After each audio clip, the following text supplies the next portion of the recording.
Récemment, j'ai publié une vidéo sur la culture de maïs pour valider, n'est-ce pas, qu'il était possible d'avoir 14 tonnes à l'hectare sur la culture du maïs, comme disait le coach Loïc Kamwa.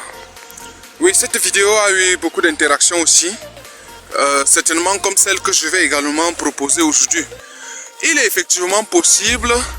La fois dernière, j'ai tenté de vous donner l'itinéraire technique que j'utilise pour avoir ce genre d'épi de maïs. Ici à l'ouest Cameroun, je suis à Bafou, dans ma parcelle expérimentale que tu connais.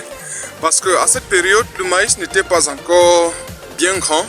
Du coup, on ne voyait pas très bien. Attention, attention à toi. Si tu n'es pas encore abonné à cette chaîne, c'est le moment idéal pour toi. Abonne-toi, active la cloche de notification parce que tous les jours, presque 2 ou 3 fois par semaine, je te fais des vidéos pareilles pour t'encourager ou bien pour te donner des conseils agricoles qui te permettront de te lancer. Alors, aujourd'hui, je parle plus avec toi de la fertilisation de la culture de maïs. Tu sais, j'ai à cœur que la communauté émerge. J'ai à cœur que les gens comprennent que la fertilisation est quelque chose de primordial. Une personne qui a mis 3 sacs d'engrais à l'hectare sur la culture de maïs n'aura jamais le même rendement qu'une personne qui a mis 10 sacs d'engrais. Alors, c'est une démarche méthodique qui doit être bien suivie pour pouvoir s'en sortir. 1. Je vous ai dit, il faut toujours mettre de la fiente comme engrais de fond pour la culture de maïs. La fiente, une main par poker, oui, voilà la stratégie de départ. Après, il faut mettre le Yaramila complexe de 21, 8, 12.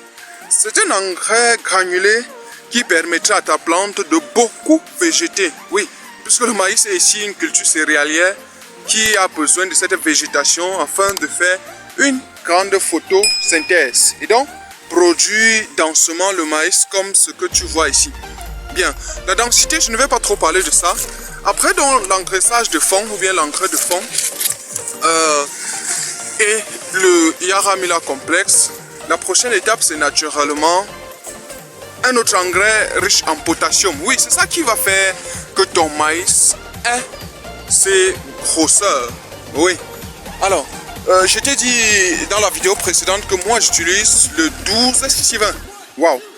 Le 12-6-20, c'est cet engrais-là qui permet à la plante de grossir, du moins au tubercule de grossir. Et dans le cas présent, au grain de maïs de grossir. Oui, si tu n'as pas la possibilité d'avoir le 12-6-20, utilise le 3-3-45. C'est aussi un engrais qui est disponible sur le marché local. Bref, si tu n'as pas la possibilité de les trouver, fais-moi signe, je pourrais chercher pour toi. Voilà. Donc en gros, je voudrais visiter donc avec toi mon champ expérimental de maïs pour que toi, tu aies une bonne idée de ce que ça veut dire.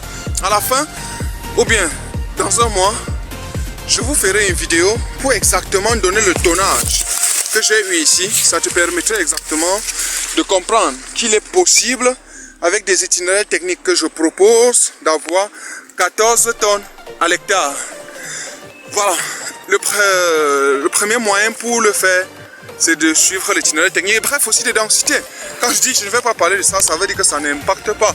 Au contraire, la densité a aussi un impact. Donc voilà en gros ce que j'avais prévu pour toi dans cette vidéo. J'espère qu'elle a été intéressante. Partage à une personne pour l'encourager et rendez-vous à une prochaine vidéo.